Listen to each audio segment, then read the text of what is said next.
Heavenly Father, we gather today to do the work of the people for the people in this community, and we ask you to bless the people in this community and bless this community, this county and this city and the communities within it.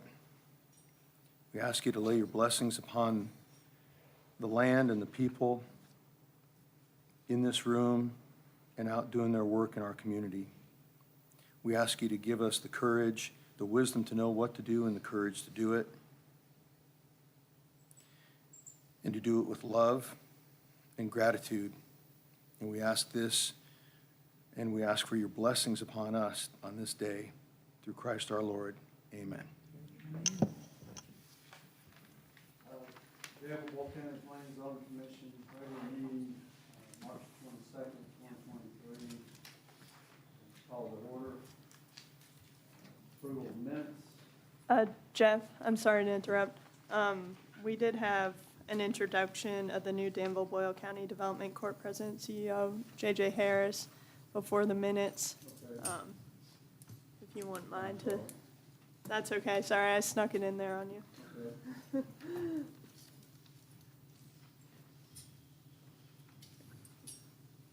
Good morning. J.J. Harris, President of the Danville-Boyle County Community Development Corporation, and I also represent the Boyle Industrial Foundation. So just want to put some names with faces, introduce myself. I know we'll be working a lot together, so thank you for the opportunity to say something, and I'm sure we'll see each other around. Thank you. Thank you. Appreciate it. Approval of minutes. Have a chance to look over the minutes, any changes? Move to approve the minutes. We have a motion to approve the minutes. I'll second that motion. And we have a second. All in favor? Motion passes. Financial report. So for the financial report, if you go to actually the second page, which is a statement of account activities. This is through February, so technically we're 2/3 through the year, or 67% through the year. And if you look down at revenue, total commission revenue at the bottom of about the middle of the first page, second page actually, you'll see that we're at 76% of our budgeted revenue through 2/3 of the year. So again, we're ahead of that, ahead of the budget. If you take out the Danville contribution, Boyle County contribution, small cities contribution, so we're just looking at our P&Z fees. We've actually accrued about $34,000 in fees compared to a budget, total year budget of $43,000, or we're about 79% of revenue. So either way you look at it, we're ahead of budget from a revenue standpoint year to date. Then if you look at the next page where it says total expenditures, it says page 2 of 2. You can see that it shows that, again, we're only at 55% of our total budgeted expenses. So we're spending, we've spent quite a bit less than what we were budgeted to. And again, that was due to the fact that we did not have a director for several months. So we're in good shape financially compared to budget. So we need a motion to accept the financial report. So a motion and a second. All in favor? Motion passes. Thank you. Construction charities. Yep. Adam Petrie of Petrie Ventures LLC. We've asked that you accept the initial letter of credit in amount of $31,614 for water and sewer line work from construction bond estimate, and authorize the chairman to sign developer construction contract. This is for the condominium plat that we saw at the previous meeting for the 5 units on Breathitt Avenue.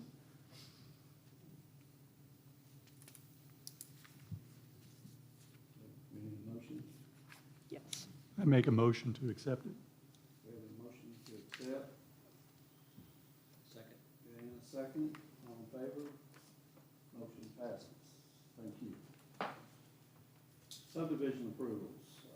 You want to how do you want to go through these today? We have some unique situations, at least for the first two, so we should probably go through them separately if that's okay. We'll do them one at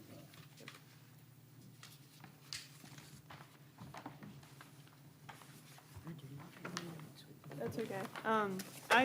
I can explain, I'll go through the first one. Let me get the slideshow up here. So Adam Woodward has applied for the subdivision of a 4.596 acre parcel of land located at 2465 Goggin Lane in Danville. The property is zoned R1A. This did go through TRS.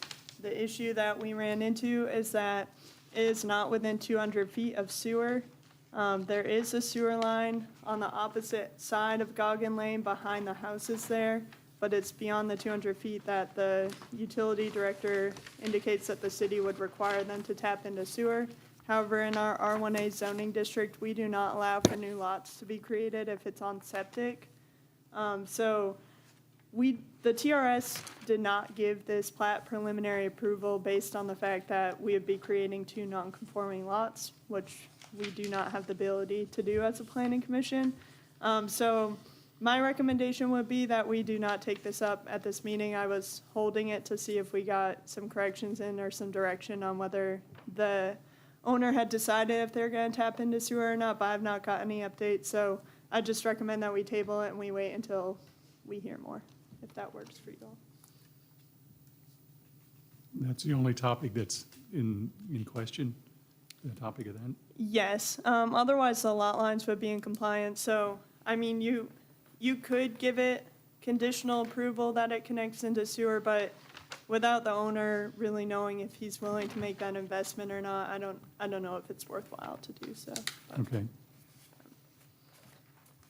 So we need a motion. I'd like to make a motion that we table this topic. Okay, we have a motion to table. Second. And we have a second. All in favor of the motion? Motion passes. And second item?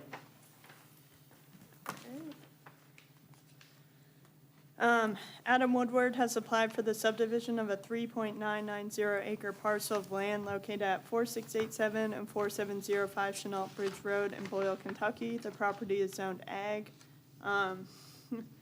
This also went through TRS and did not get preliminary approval due to the fact that the lot that they're creating here it's only half an acre. It's zoned ag, which we require a minimum of 1.15 acres. So again, this did not receive preliminary approval. I would recommend that we table it until we see a plat that's meeting our regulations. You could, again, give it conditional approval if you wanted, but the lot lines are going to change pretty significantly with having to add over a half acre to that lot if they decide to move forward with it. So that would be my recommendation. Why would we table this one and not just disapprove it?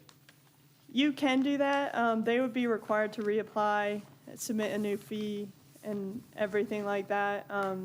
So I think my preference would be to allow them to resubmit when they're ready, rather than have them charge them another fee, but Is it's there- to your discretion. It would be tabled potentially for a long time this way. Yeah, they could bring something in for the next TRS, and we would send it through the process again, or they might decide that they don't want to create a 1.15 acre lot and not move forward with it. If it sits out there too long, we can deny it, I guess. We have a 90-day time limit to deal Is that with the these number? anyway, so we can take the kind of punitive move of denying it at a later time, Okay. if that's your pleasure. Yeah, I was just wondering what the time limit was to table. Something like that, okay. Move to table it, Mr. Okay, we have a motion to table. Second. And a second, all in favor? Motion passes. Item number 3. Jerry Rogers has applied for the subdivision of a 2.525 acre parcel of land that is located at 0 Stewart's Lane in Junction City. The property is zoned ag. AG is the surveyor. As you can see, this is creating a shared easement for this tract number 1 being created. I think that's a 1, right? at 2.523 acres. We had questions about where the septic system was located, where utility lines were located. Some questions about the easement language. Those things were requested for clarification and correction on the plat. So it received preliminary approval. Sorry. And a non-conforming, it needs a it needs a variance No, if the garage. so the surveyor has indicated that they're going to move the line back just a little bit. So this garage there, sorry, my laser's not working. This structure here, we consider an accessory structure, so it needs to be 5 feet away from the property line. It was not currently meeting this. They've agreed to revise. I think my understanding is that they've already revised it. We just haven't seen the correction, but they're not asking for a variance, so they'll be meeting that 5-foot requirement for the final. So it is received preliminary approval. It's ready for final approval contingent upon the corrections and additions being made. And the list, you've given me all the corrections they need to have. There's nothing special beyond that? Okay.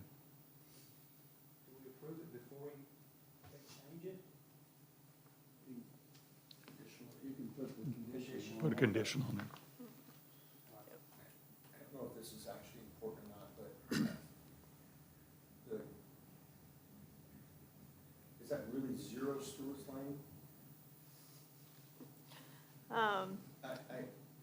My guess is that the house on the Coconut property right there actually has an address that's not 1 Stewart's Lane, because I drive that road all the time, and there's houses on there that like 0 in the middle of the road. I don't know if it's important or not to this, but. Yeah, it will have to go through the addressing process. I'm not. Is that just a placeholder that we put on there? Sometimes that is what Basically. people do. Yeah, they put it as a 0 if it doesn't have a number yet. I'm kind of surprised with an existing structure that it does not have a number, but, I mean, because the driveway is actually there, and there's a mailbox there. yeah. It sounds odd to me. Are we approving something? Does it matter? Maybe, if the answer is no, it doesn't matter, I'll just shut up. I'll let Dale answer this for you. Sorry, Dale. It's all right. I'll tell the court who he is. Dale Shucks. With AGE Engineering. This is a little bit of a unique situation. The track 1 that we're creating was the stepmother's house of Jerry Rogers. Jerry Rogers owns the farm. The other little track that you see there in dashed gray, that is Jerry Rogers' daughter. So the mailbox that you're seeing is for actually Jerry's daughter, and she's used this driveway since the house was built. She never actually had an easement across Jerry's property. So the track that we're creating, track 1, does not have an address yet, but there will be an address in the next month or whatever, however long that process takes. But typically, when we're creating a new track and there's not an address, planning and zoning just puts 0 on there until that address is acquired. So this is a little bit different situation when the mailbox is there, but it's for his daughter.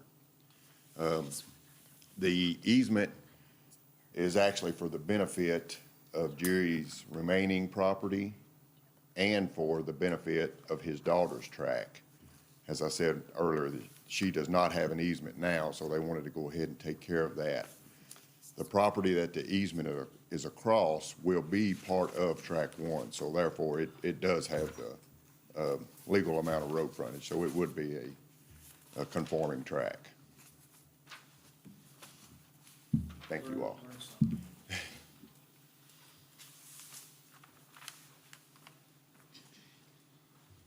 I'd like to recommend with the conditions listed on here, go ahead and approve this. We've got a motion to approve with conditions that are listed. Second. Then we have a second. All in favor? Motion passes. Thank you. Item 4. we've got James Hartley and Matthew Singleton have applied for the consolidation and subdivision of a total 1.909 acres of land located at 3025, 3001, and 2965 Shakertown Road in Boyle County. The tracts are all zoned ag. All right. This is a busy plat. It's got a lot going on here. They are creating, well, I shouldn't say they're creating, but there are still going to be non-conforming lots remaining with this plat, if it's approved. There are currently 4 existing non-conforming lots. They're proposing to bring it down to 3. Is that right, Steve? 5, and they're bringing it down to 4? Okay, I was right the first time, I'm sorry. So they are going to be improving the nonconformity with this plat, which is typically what the planning commission would look for in approving or allowing a nonconforming lot to continue. So they are bringing them closer into compliance. And Henry has said that this is okay for anyone that's wondering. But that's what we're looking at. Otherwise, it looks like, I'm not seeing any other comments. The non-conforming structures and the build lines, the notes on that, and Oh, yes. I think that Okay, was so we are it. looking for notes on the nonconforming structures. We're not creating any new lines that would be creating those nonconformities, so it'll just be a note to say that they are nonconforming. But beyond that, I don't believe we had any other comments on this one. I just wanted to explain what was going on with that. Director, how long ago were the non-conforming first created or happened? Do you know what the history is on I that? do not know what the history of it was. My guess would be a long time ago. Okay, so it's been around for a while. is all. Yeah, That's, yeah. it's not something we've done in the last 4 years. No, Okay. no. The commission, it would have to go through a variance process to even be approved as such. Typically with non-conforming lots like this, when you're seeing smaller lots, they were created prior to planning commission. And you're not aware what that variance or if that ever happened? No, Okay, no, I don't believe there was but it's been one. that long. No. We do have a few of them that are that old, yes. Yes. You see quite a few around, so. Due to the questions that we had about the non-conforming status of the lots, we did not give this preliminary approval at TRS. So we ask, please, that it get preliminary and final contingent upon corrections and suggestions being made. And let me ask again, because you've explained a lot. You're looking for both preliminary and final, and really what you're asking here is to accept the variance as they are. Yeah, this wouldn't require a variance, because they're improving a nonconformity. Okay, that's correct, so it's not a variance, it's Yeah, just, we wouldn't okay. have the planning commission does not have the authority to grant variances on a plat. It would have to go through Board of Correct. Adjustment, so. There was a long discussion at this tech review, and as long as we didn't worsen the nonconformity, it wasn't necessary that we eliminate the nonconformity, but as long as we didn't approve anything that made the nonconformity any worse, then it's above Hoyle and legal to do. Did they, since the tech review, have they come and answered some of the things that we asked them to answer? Well, my question, and I believe my recommendation to the tech review, which is why they didn't give it preliminary approval, was this lot, the 2965 here, this lot, it's the same owner as this lot back here. And so my question was, could we allow this non-conforming lot to continue if he has additional acreage? It's not part of this subdivision here, but he does own the adjoining lot.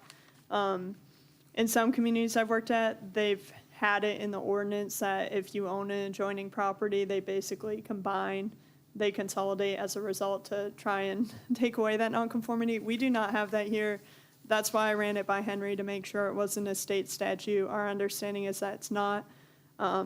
So as it stands now, the commission does have the authority and the ability to approve it as is because they are improving the nonconformity. So that was the reason for not giving preliminary approval. I wanted to verify that. Hello, my name's Steve Carroll, Carroll Land Surveying. I prepared this survey and plat. The nonconformity note that they were asking for the residences is actually on the plat. It was in a place that it just got overlooked. The only nonconformity that I think that Lisa and them were really concerned with was the garage located in the northern tract. And I have been out there, went back out there and checked it, and it's 10 and 11 feet off. The shortest or the closest was 10 and a half, so it's gonna meet the offset requirements as well.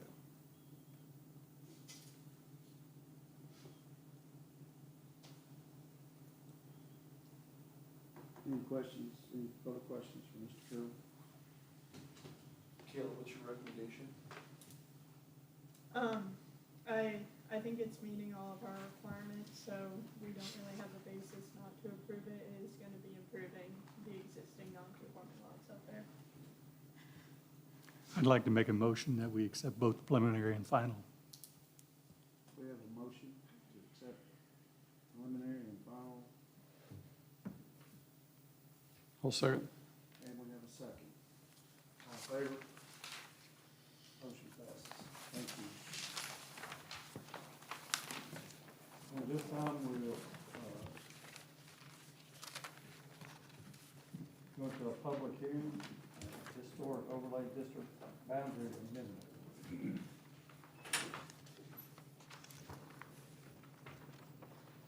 Please come forward, state your name and your address. My telephone number. I'm Wilma Brown. Excuse me. I do not have a financial or personal interest in any of the properties that are up for rezoning. I have a community interest, and that's why I'm here. All right, I'm sorry. I'm sorry. Is it? I need to interrupt you just for a moment. Yes. I need to recuse myself. Yes. From this hearing. Forgot to do that. So at this time, I'm going to recuse myself. And then I think what we have to do, since we don't have a vice chair, we're going to have a short election. Okay. Elect the Okay. chair. And then to proceed, I'm sorry. It's okay. And then, ma'am, at that point, the applicant will present it, and then we'll have public comments. Yes, ma'am. Okay. I believe I have to ask you all to make a nomination for an interim chair to run this public hearing. I nominate Sam. Okay. Is there a second? Yes. All right, all in favor? All right, you all have it. Thanks, Sam. Take it You're away. welcome. Oh dear, it's really. Move that, no. The big chair right here. I think Jeff's has already opened out what we have to do on this particular topic. And it is a public hearing. Wilma, would you like to?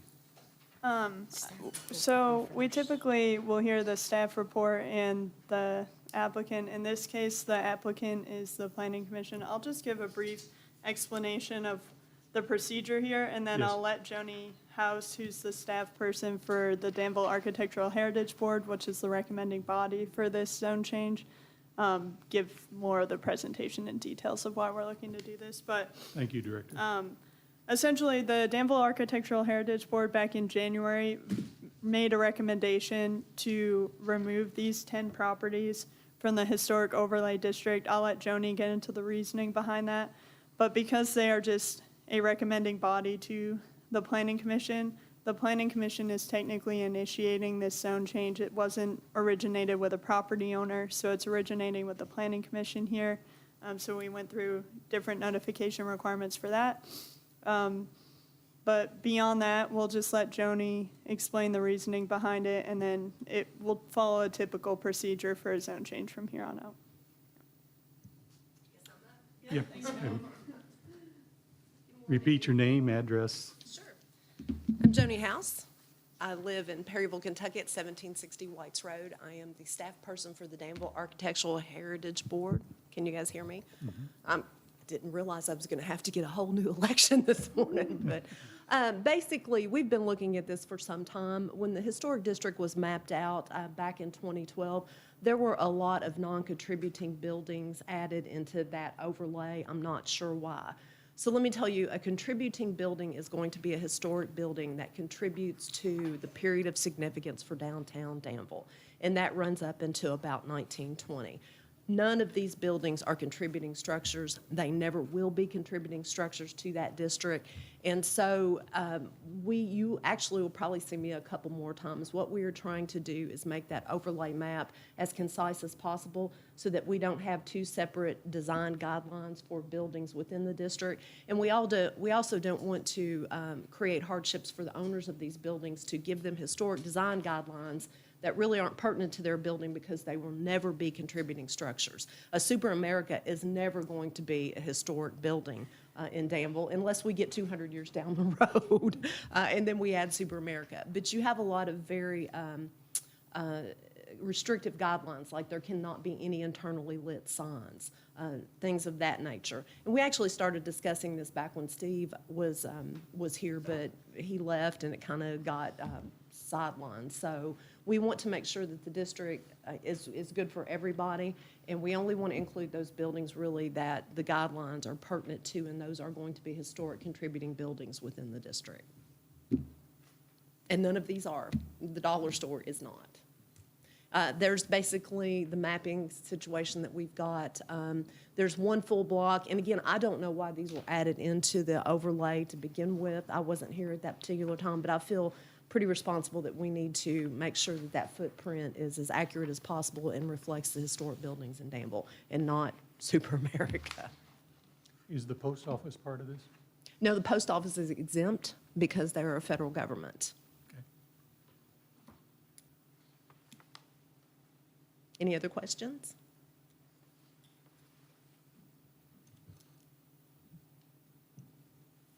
Any other questions, comments? Thank you very much. Okay, thank you.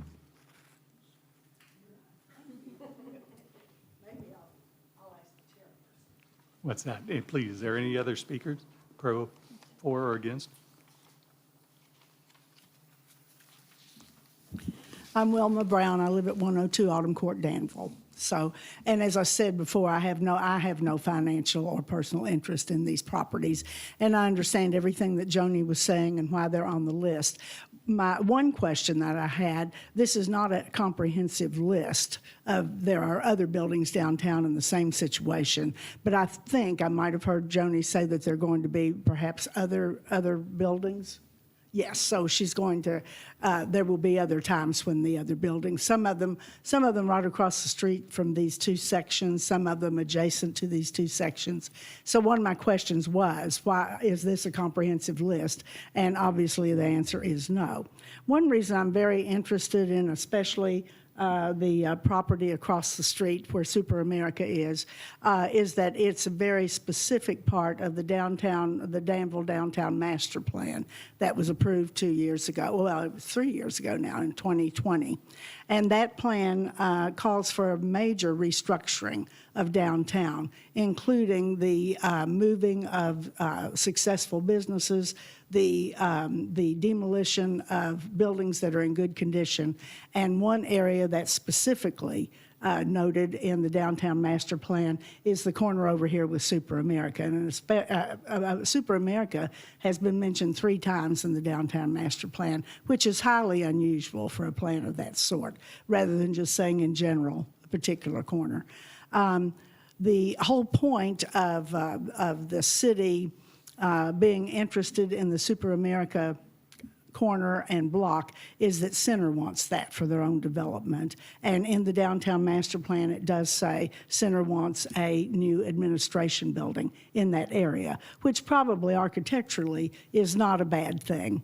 My problem is taking away services downtown, also, especially for Center College itself. So I'm more concerned about what this will lead to. I'm not concerned that these buildings, I agree they do not comply with a historic overlay at all. But I'm more concerned that if we change zoning, that these buildings can not only be altered by their owners, but they also can be taken down. And to me, I think this is my question, is this the first step tied into the demolition of properties concerned with on the downtown master plan? So I think that's my question, and I think maybe it's just saying to all of you, and I know you know this, that there are unintended circumstances sometimes when you change zoning. So I just wanted to make this aware that I'm concerned about the downtown master plan and its wide breadth.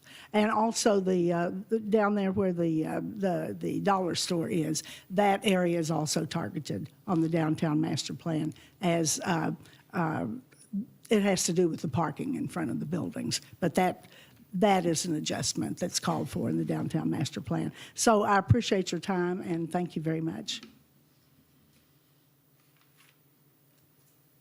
I do, yeah, please.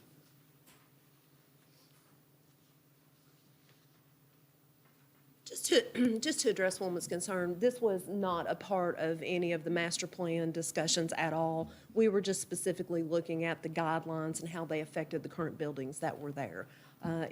We don't want to impose Super America, if their sign goes down, say that it gets damaged. Under the current guidelines, they can't put a sign like that back up, and this is really what spurred that. It has absolutely nothing to do with the master plan in the discussion of the Architectural Heritage Board. It is a great big bundle of regulations going down, and you can see all sorts of juggling characteristics could happen. That's true. Once this overlay is removed, it puts it outside of the guidelines of the Architectural Review Board completely. So if those buildings go down, and I will say this, if they go down, they will no longer be under the guidelines of that historic design guideline. So whatever new construction comes along, there are specific guidelines in the new construction part of those guidelines that address setbacks and building heights and things of that nature. But this really was not a part of this discussion. We just wanted to make sure that if it's not a historic building, we are concerned that we're causing undue difficulties to building owners because they have modern structures. Do you have a way to resolve the issue then? Does the Danville Architectural Board, Heritage Board, have a way to respond to this dilemma? No, I haven't had that discussion with them. Well, then I'm not sure how we can respond to this dilemma one way or the other, because we're looking for the Architectural Board to tell us what their thought process is. Well, given their thought process right now is only that these buildings are not, should not be under the guidelines of the Architectural Heritage Board because they are not historic buildings, and they never will be historic buildings. That is their thought process. So that's really the topic that we're looking for in the public hearing today, is that topic, is to limit. There are, that's correct. Specifically, the strip row that is right across the street from them, I've had discussions with that building owner. We're looking at those as well because they are not historic buildings. And this is basically because of signage. This was all brought up because of signage. Specifically, the Papa John's, the Architectural Review Board had to deny the Papa John's sign because it was a backlit sign. That really gives, our guidelines don't give us any leeway there. They say no backlit signs or no internally lit signs within the district. Well, that's hard for someone who does not have a historic building and who has had a sign like that up for years. The sign was damaged when it went down. It was not allowed to be put back up because it does not meet our guidelines.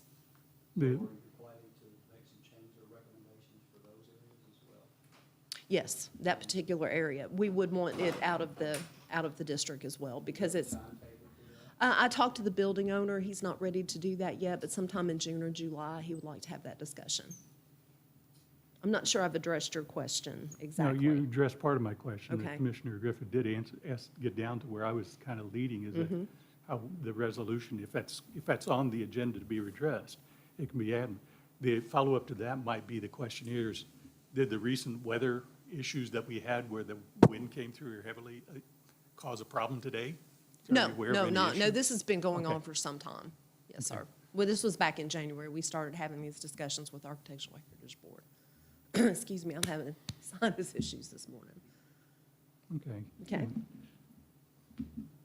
Any more questions? Okay, thank you. Are there other speakers that would like to present?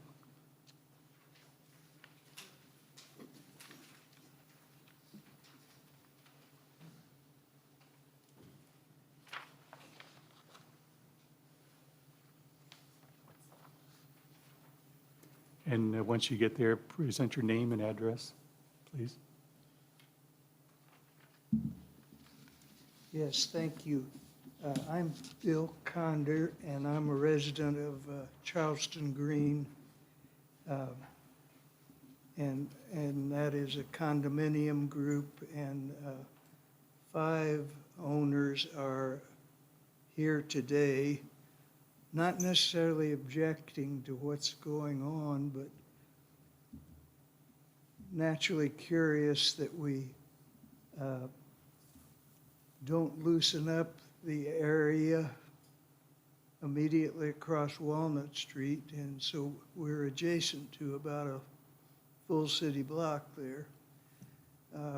We'd hate to see a car wash or a group of stations that go in to charge the new electric vehicles or something that affects several other things in the area, one of which is surface water drainage down Walnut Street that is not a part of your responsibility as a board, but we are having quite a flow of water that has to be controlled surface-wise, and we want to make sure that's taken into consideration.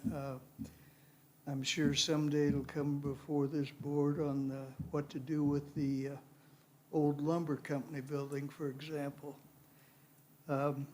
We'd like to stay in touch with the group, and one thing that one of our members, even attending today, commented on, we all saw the signs, so we know what there was going to be a meeting and so on. We didn't receive any information. There was a mailing to one unit, and it happens to be unit number 1, and that happens to belong to a very fine party that travels all the time. So that letter didn't go anyplace. And so we'd like to be kept informed of what's happening around our area, because there are 30 of us that have to communicate with each other. We have a homeowners association, and we're concerned about the growing traffic on Walnut going, probably coming off of 3rd Street north and bypassing Main Street to get out to the west side of the city. And anything that would interfere with that, we're concerned about the further development of the area. We hope there's not a root cause for the change that is basically administrative, and that you're not working with a situation that might be bypassing what we want to keep in the area. That's not to say that a little development, and a lot of it that's even listed here, would help. I'm not being discouraging, but Charleston Green is very active in the community in various ways, churches and so on, and we appreciate getting to appear before you as a board.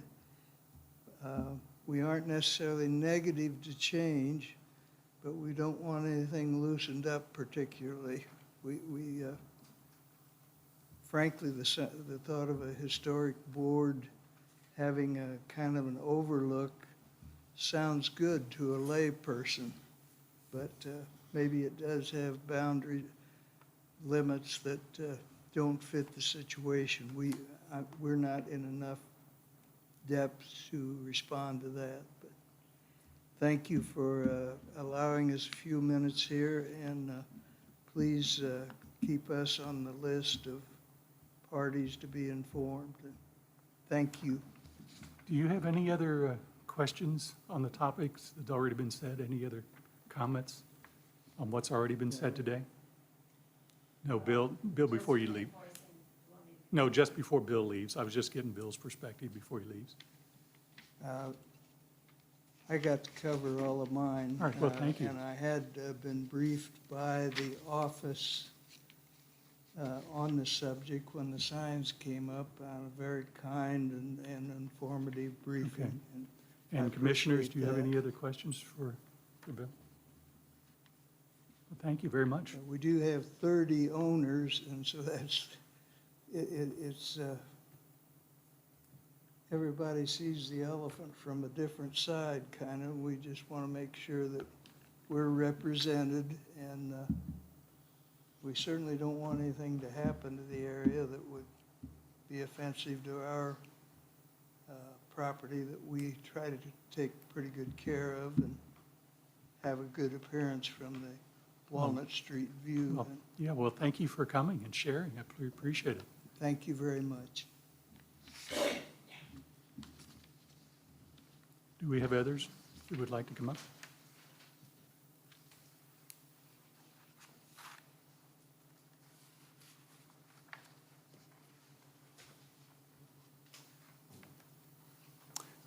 Do we have anybody else that would like to present and discuss the activities? Commissioners, do you have any other questions and comments to the? Okay. I'd like to then go ahead and close the public hearing on the meeting, so we have a discussion separate. Do I need a motion for that? I make a motion. I hear a first and a second motion. Okay, the meeting is now closed.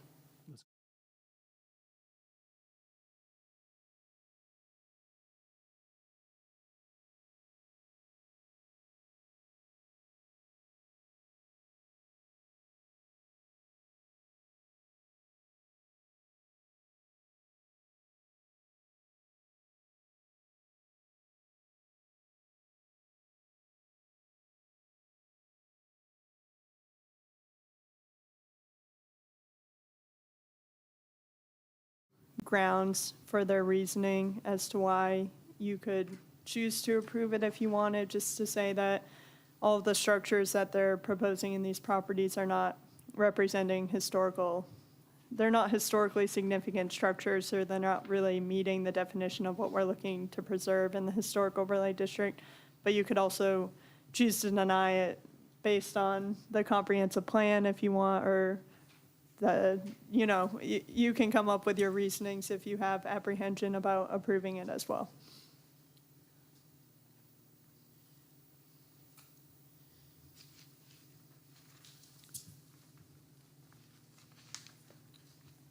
Commissioners, do you have any comments on this one? I'm just stuck on the, why are we just picking this one section? And I don't know, and I'm not involved in the architectural review. I don't know how they work, how they operate. So, I mean, there's obviously other areas within this community that could be pulled out of that as well. Why wouldn't we consider those? Really, the only other one that we've considered at all, because 90% of what's in the historic boundary is historic buildings. Okay. This is the majority of them. The one other building, I had not had time to talk with the building owner, but that is the only other building that we are actually looking out, pulling out of the district itself. 90% of the other buildings, they are contributing to the structure, or to the overlay. So that one strip mall is basically it that's left. Everything else in downtown meets that period of significance. Do I understand correctly that what we're actually doing here is kind of, it's never would have occurred to me to even ever to discuss, okay? But, so are we saying, so for example, we can't force Papa John's to leave there, and since they're there, it's not fair to them to not rebuild with a backlit sign?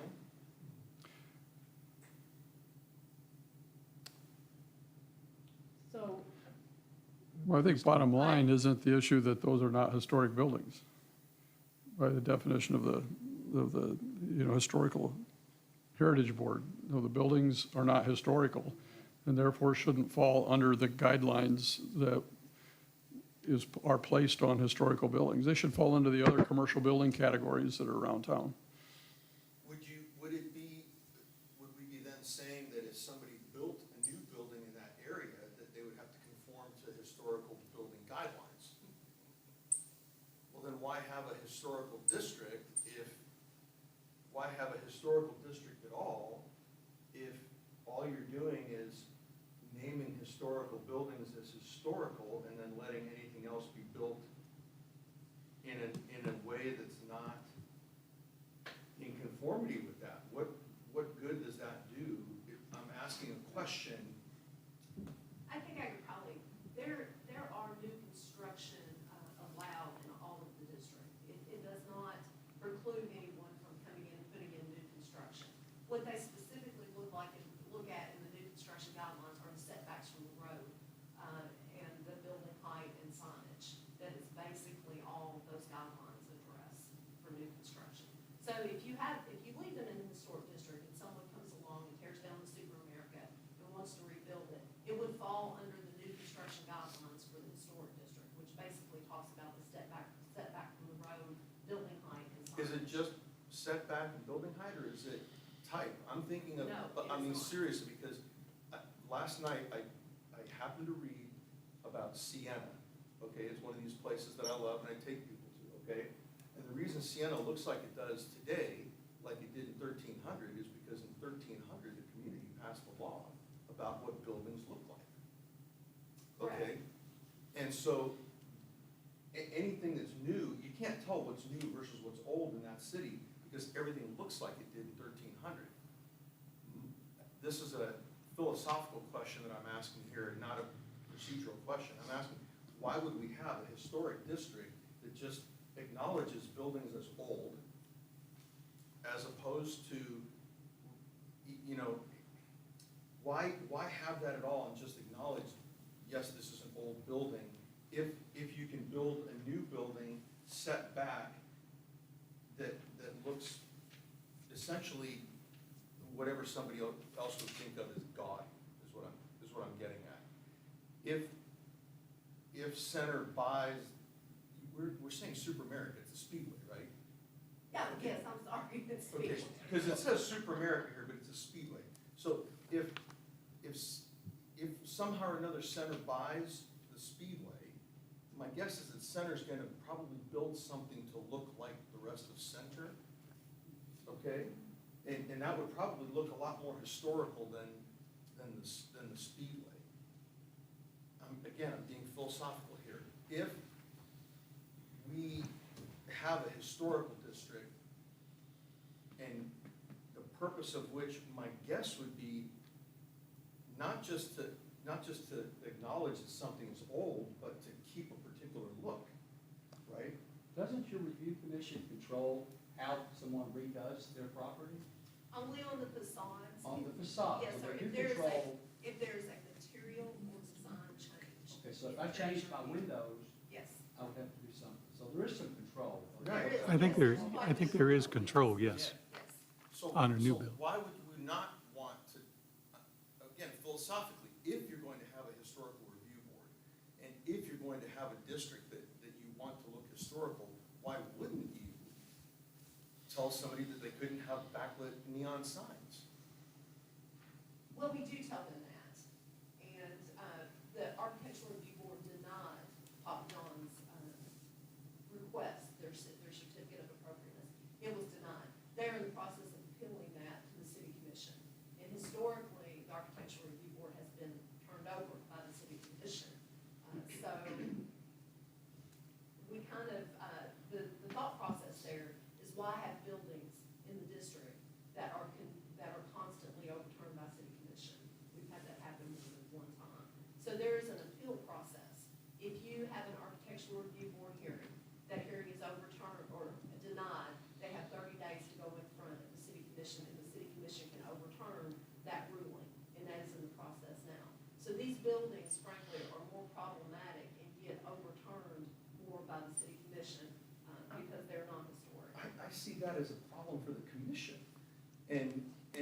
they're going to have the commission is gonna have an architectural review board.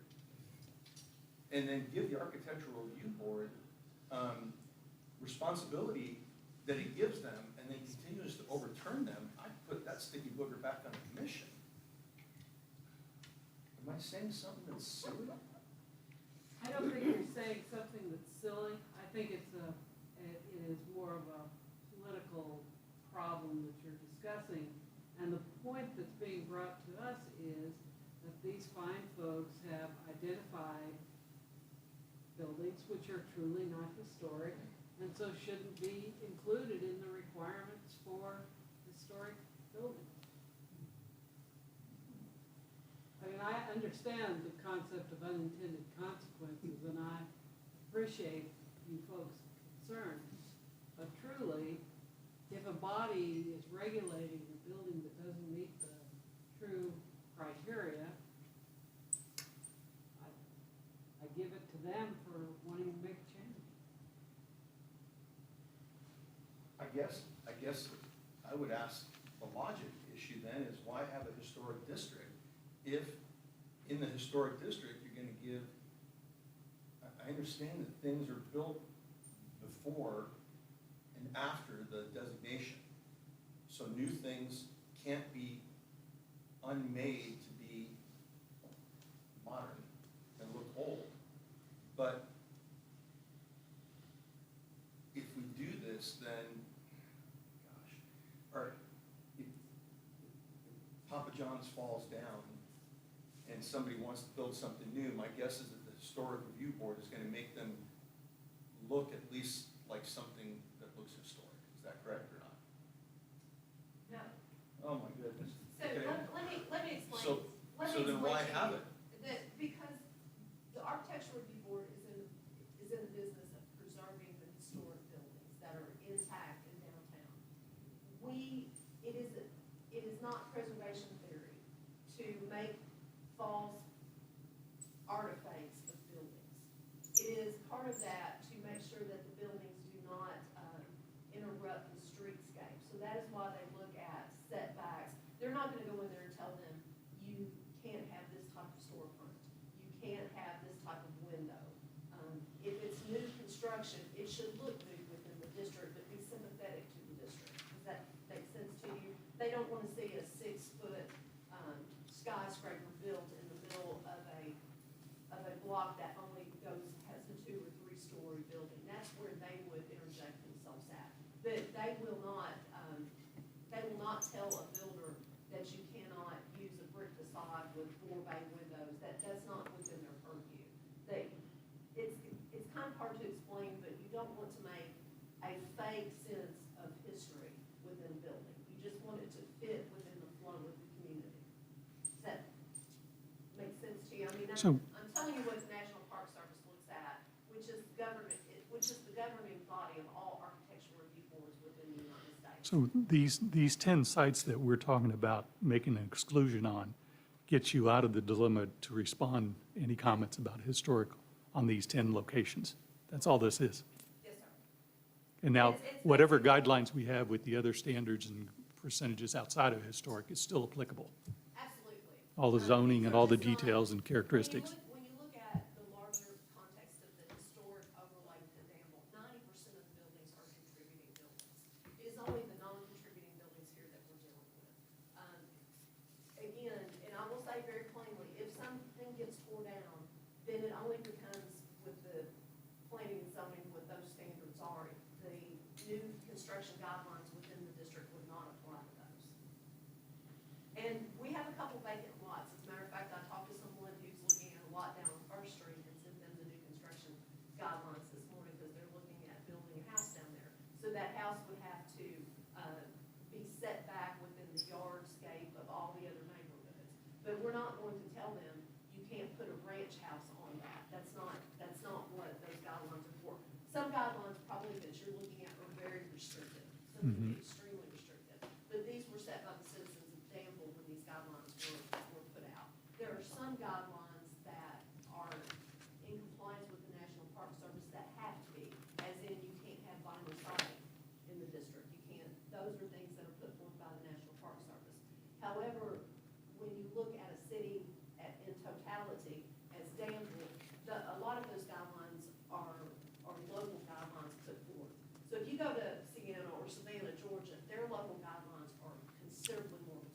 Well, I appreciate it, but for my purposes, can we keep it in, we're talking about the Danville Main Street area, these 10 item sites. And you are very broad, and I appreciate that. Other historical sites do whatever they want to do, arrangement on theirs. So, did that answer your question, Commissioner Ruby?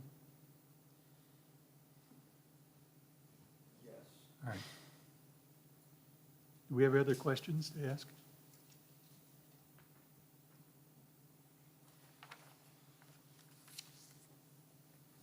All right. Did I close the public? So that's fine. So looking for a motion? Well, I'll try to craft a motion here. Yeah, I would make the motion that we accept the proposed zone change by the Danville Architectural Historical Board to remove the historic overlay district designation from the 10 properties that were submitted on this list. Mr. Smith, do you have a comment? Mr. Manning, I wouldn't presume to put words in your mouth, but I will try. Just a few additions, because we're looking at this in terms of a zone map amendment. That the historic design guidelines frustrate the use of the existing non-contributing commercial buildings at issue.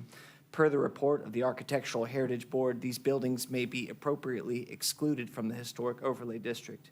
Their inclusion in the district would be considered inappropriate or inappropriate zoning per the above and under zoning ordinance section 3.10.3. I accept that. Do I have a second? Yes, I'll second. Do I hear everybody voting affirmed, please? Anybody go for a vote? Oppose. You oppose? We have a majority with one opposal. That closes this part of the public hearing. Thank you very much.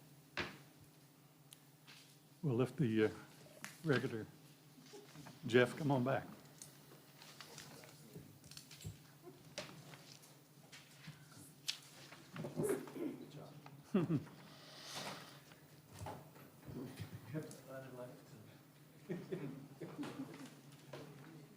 Okay. Moving on. New business, advisory committee report? Yes, do you want me to give that, or? Yes. Okay. The advisory committee met, probably 2 weeks ago, to discuss condominium regulations. We came up with some ideas to change and clarify some of the definitions in our Article 2. I am working on those, and I will be bringing them forward in the April meeting, hopefully. That is a great question. It is Jeff, Sally, and Ann. We'll be voting on that today for all the committees, so if, but, yeah, so that was the entirety of the discussion.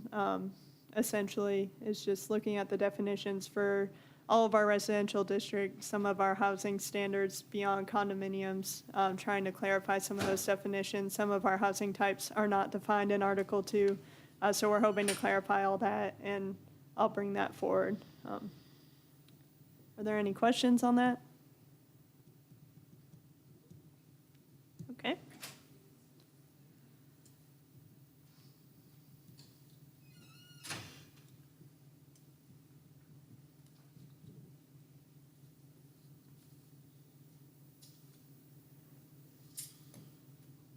Okay, budget committee report. No, there's no budget committee report. Personnel committee. No report.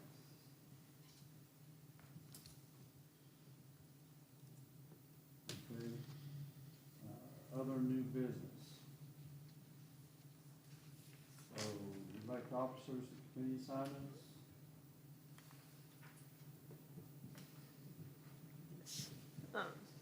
I've put them up on the screen here.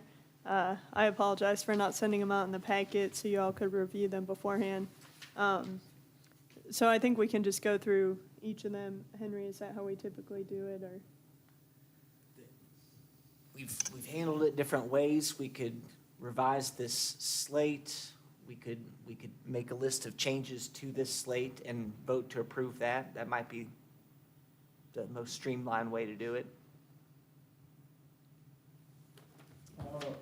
People who are on committees, I guess they want to stay on a committee or go to another committee or. I think it might be appropriate to vote on officers first because I think the chair has power over committee assignments, so. I make a motion to keep the chair and vice chair. I second. Second the motion. Does Mr. Boyd know that he's gotten voted back in? Okay. That's why you don't miss. Do we need to vote on that, or can we vote on them all together, or? I suggest that you vote to accept These. those, the reelection of those officers and then deal with the committees. Okay, so we have a motion. I'd like to make a motion that we approve that. Okay, so we have a motion and a second. You have a second. Got enough to cover. So all in favor of that motion? Motion passes. Okay, so now you want to address each committee at one at a time? We can do it one at a time, or we can do it as a whole. Okay. You know, if you all don't want to see any changes, we can just do it in one foul swoop, but if there's So if some changes. Someone's on a committee and they're want to retain on that committee, or they want to leave and go to another committee, I think it's time to speak up and. I will point out two changes that I do think needs to be made. We do have Vince DiMartino listed as under the Danville Beautification Committee, and since he's no longer on the commission, we can probably remove him if Sally's willing to stay on. And then for BGAD, Regional Planning Council, I've kind of presumed Steve's role in there, but you might want to put me in, or, you know, if somebody else wants to serve as a voting member on that, they're welcome to, we can have up to 2 voting members, so. Okay, so we make those changes. Yeah, I recommend we do change Steve Hunter to your name at this point. And DiMartino makes sense. Are there any committees for redundancy purposes that need another member beyond what they have? Maybe not.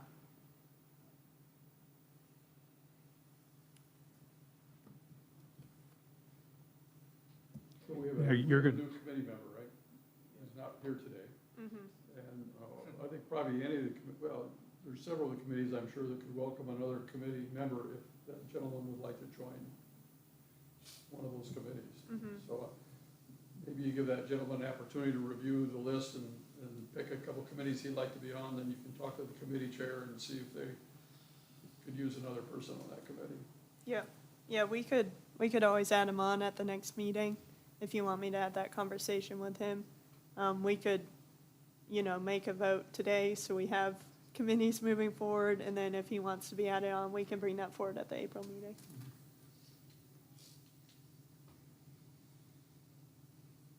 Any comments? Chair, I move that we accept the list with change from Michaela to Steve Hunter and remove Vince DiMartino off beautification. Second that. Okay. Any other, are we voting on the entire list now, or just those changes? Those changes. Okay, so we have a motion to make those changes that were recommended, we have a second, so let's vote on that, all in favor? All right, let's, that passes, those changes are duly made. And then Dan could be voted on next week or next month when he decides what committee he wants to be on. Do we need a motion to keep what we've got here, the rest of it? That was it. If everything's, That was it. if everyone is okay with where they are, and, Continue. so we need a motion for that. You did that motion. Yeah. You did. Yeah, that was it. I will second it. All right. So we have a motion and a second to accept the slate as it stands with the changes that have had been previously made. All in favor of that? Motion passed. Okay, comprehensive plan contract. Yes, the county has officially voted on going with the bluegrass ad for the comprehensive plan. I believe the city has heard it, and I believe they're taking it to the next meeting to officially vote on it. Typically, we would have the fiscal court and city commission sign it because they are going to be funding the contract, but I think it's appropriate for the planning commission chair to sign it as well, because, planning commission is going to have final approval over the elements aside from goals and objectives, also goes through legislative body. So I just want to hear all your input on whether you're comfortable with the bluegrass ad, and if you would like to proceed with that, and just get a motion on that to allow for the chairman to sign that contract once it's ready. We have a draft contract just for scope of services, but we're kind of waiting until legislative bodies are ready to sign off as well.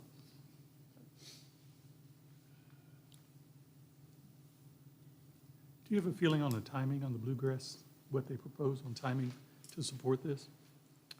Are we, to the actual signing, this is the contract, but the actual work effort, is that a 12-month effort that we're committing for? In their interview, they proposed to do it in about a 7-month time frame.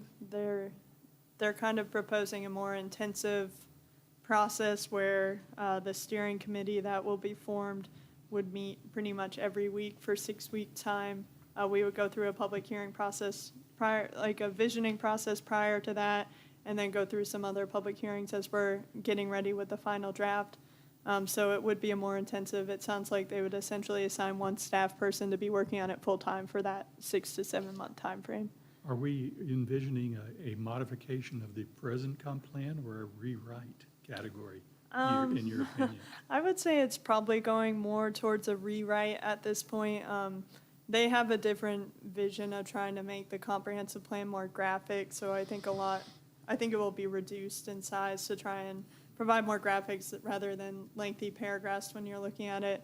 And also, a lot of the data at this point is somewhat out of date with the new census that came out for 2020, so there's going to have to be a major update on the base study.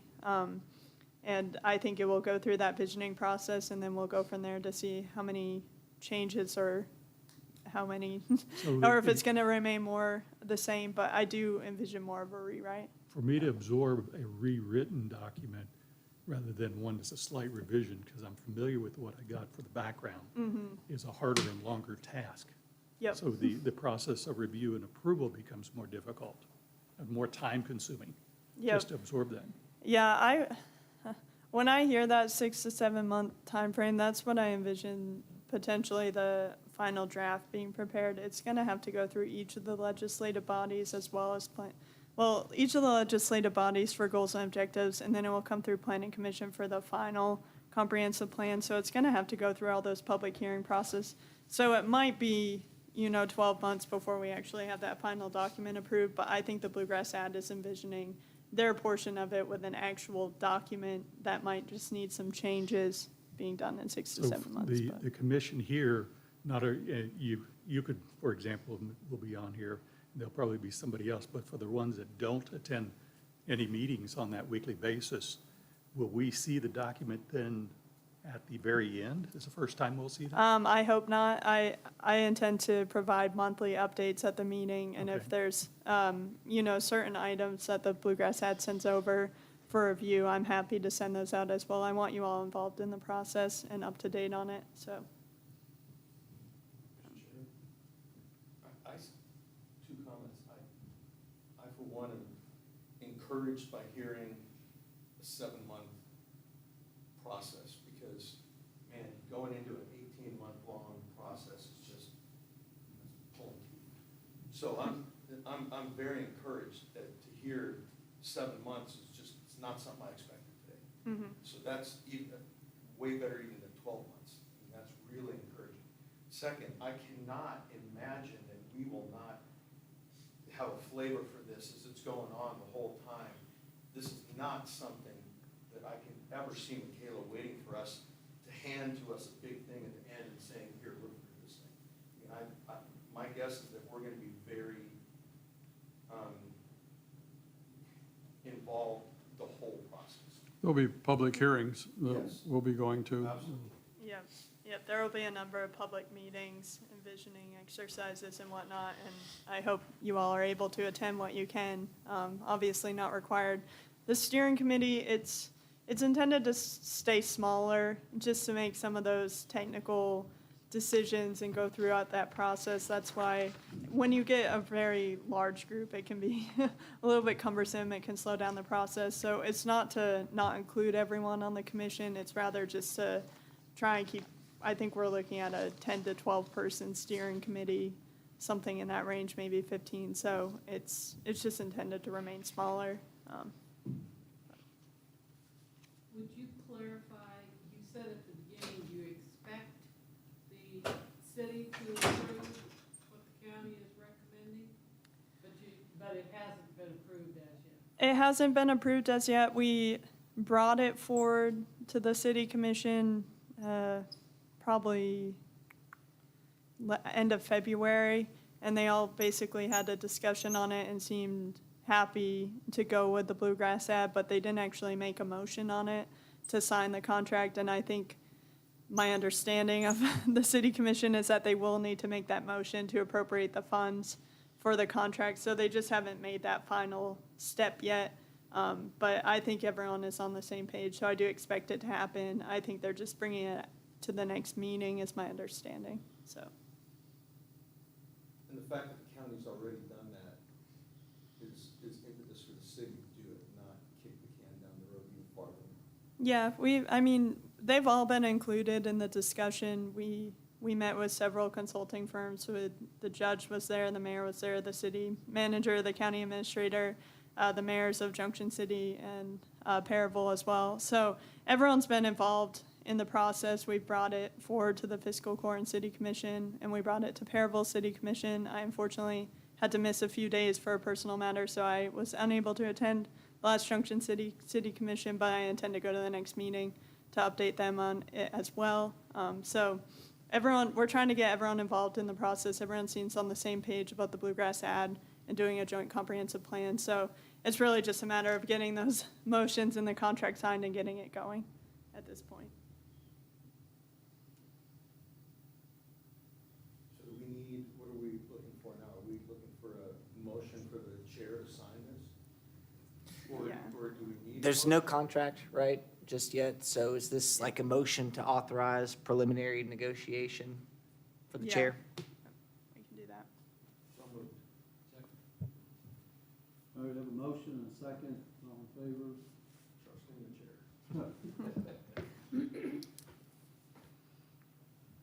Okay, in other new business, I think we have had a rather irregular request for a special interest group to address the commission, add themselves to the agenda, so in,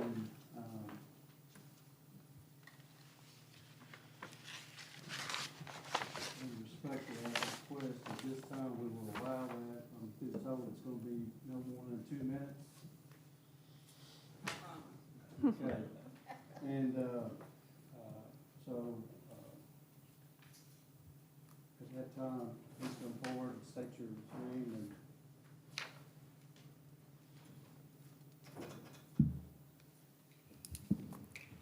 I'm Sarah Ballcamp, 875 Shadeland, Danville. I had no idea when I wrote this that you all were going to be discussing the revision of the comprehensive plan, but what I'm talking about just follows right along. Thank you for giving me a few minutes to talk about that. I'm representing Smart Growth Boyle, which is composed of a large group of Boyle County citizens who support a safe and vibrant downtown, accessible neighborhoods with mixed housing, preservation of farmland and woodlands, and economic development appropriate for our community. I'm so impressed with Ms. Gary and her presentation and what I'm hearing from you all about how it's going to be revised, and I'm sure the Bluegrass ad will do a great job.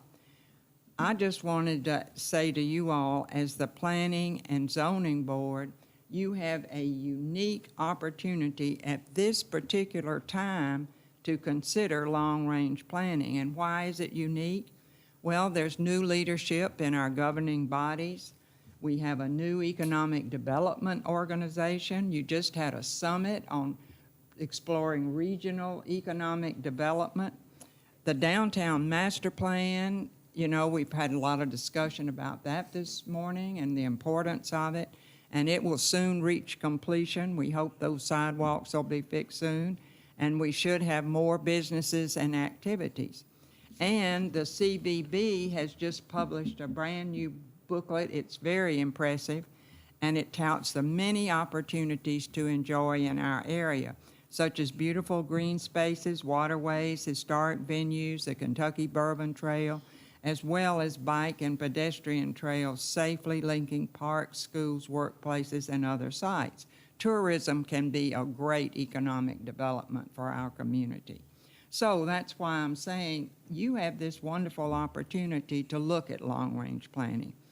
And we ask that you weigh very carefully any request for zone changes within Boyle County or any of its cities using this present comprehensive plan and future land use map, because any large changes could affect that long-range planning. And I'm happy to hear that we're going to have plenty of opportunities for the general public to have input, to look at the next 20 years, and to explore various types of economic development and housing appropriate for the changing demographic populations in our county, because they have been changing. So we will certainly support all your efforts as we look at the revision of this. Okay, Jeff, was I 2 minutes? Thank you all for your time. Thank you very much. Any other announcements? Mr. Chair, I'm sorry to pile on here. The Board of Adjustment met last night. They heard an unusual variance about signage for a commercial institution. And what the application brought to light was that there's some wording in our sign table that needs careful examination. We've been enforcing it in a way which may not necessarily correspond with what's in the book. So the Board of Adjustment passed a resolution asking this body, or perhaps its advisory committee, to take a look at that sign table, and maybe that's something that we could do going forward. No motion necessary, just bring this to your attention. Okay, so, I guess Michaela can get in touch with the members of the advisory committee and set up a time where they can meet Yeah. and discuss. I think it's appropriate because we'll have to review the residential standards that we're looking at, the changes before we come to the April meeting. So I'll set something up in the next 2 weeks, and we can take a look at the sign ordinance and the proposed changes. Thank you, Henry. Thank you, Joe. I do have one other announcement. We've been asked to call a special meeting for a subdivision plat. They did not get in the time frame that we required to go through TRS review. And so they've asked that we take a look at it and hopefully get a meeting in before the end of March. That's when their closing date is. I typically would just text this out, but since we're all here, I just wanted to let you know that I am probably going to be reaching out later today to see if we can schedule that. But if TRS is available, it would be good to review it prior to the meeting next week. We're meeting the end of the month, we're 8 days. So, okay. Is a Zoom meeting possible for that? Or? I think I would be fine with that. If a Zoom meeting would be easier, we would just need a quorum. So I think we would need 6 members for that. If it can't happen, it can't happen, but we did get that request, so I wanted to let you all know. Is this something that's been in the pipeline and just didn't?